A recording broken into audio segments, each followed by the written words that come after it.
The Littoral Combat Ships are being built today at an average cost of $350 million per hull, well under the cost cap, and at half the cost of the first ships of this class.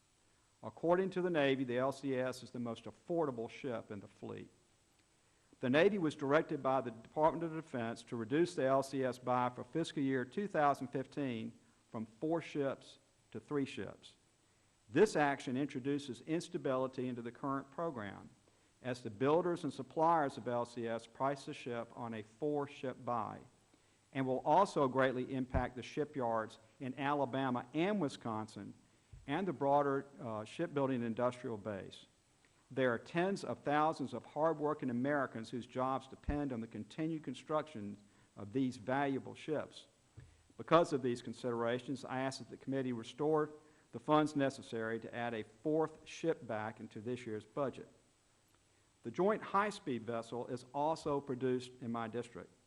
The Joint High-Speed Vessel is a shallow draft, all aluminum, commercially based catamaran capable of intra-theater personnel and cargo lift, providing combatant commanders high-speed sea-lift mobility with inherent cargo handling capability and agility to achieve positional advantage over operational distances.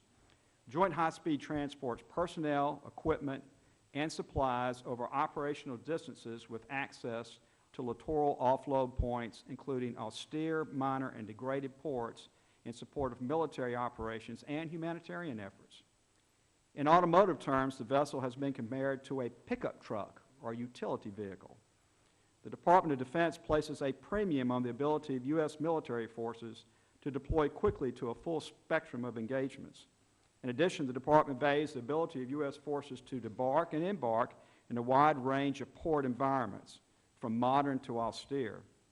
The Joint High-Speed Vessel, crewed by military Sea-Lift Command sailors, has demonstrated the ability to transport military forces as well as humanitarian relief personnel and material in a manner that is responsive, deployable, agile, versatile, and sustainable. The USNS Spearhead, which is the Joint High-Speed Vessel 1, is currently deployed to the 6th Fleet Area of Responsibility.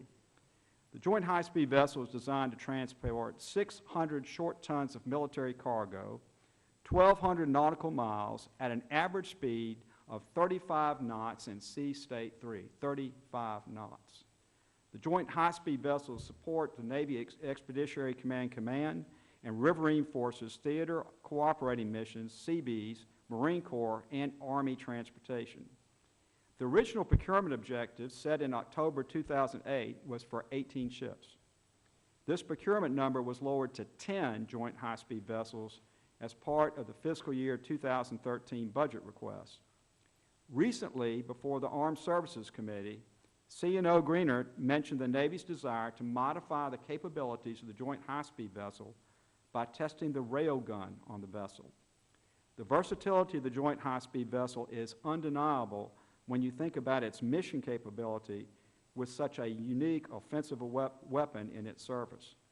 The Navy has desperately been searching for a vessel to test this weapon on, and they've clearly chosen the Joint High-Speed Vessel for a reason.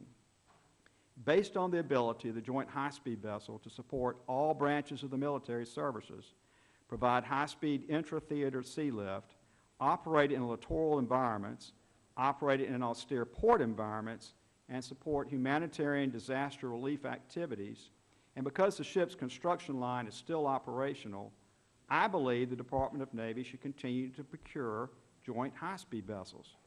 Procuring additional Joint High-Speed Vessels will enable the Navy to realize the hard-earned efficiencies and cost reductions achieved by the shipyard in constructing Joint High-Speed Vessel 1 through 10.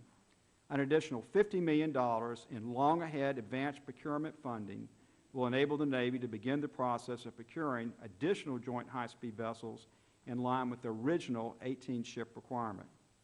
Like the LCS, the Joint High-Speed Vessel program provides the Navy with a very affordable and capable ship.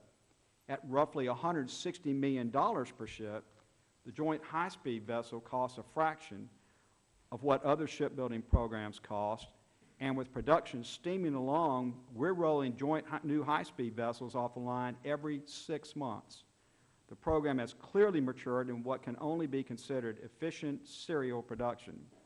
We shouldn't let that go to waste. Thank you very much for your time today. I appreciate the opportunity to share my thoughts on these two very valuable ships with the committee. Well, we thank the gentleman for his testimony. Thank the gentleman as well, in recognizing that your predecessors were members of this committee. Mr. Callahan was my chairman. Mr. Bonner served on this subcommittee, are a good friend. I assume your constituents' expectations will be very high. I'm confident you will be able to meet those, but do appreciate your concern about the shipbuilding program very much. Sir, I have very big shoes to fill, and I worked very hard today to fill them. Appreciate your time. Well, thank you.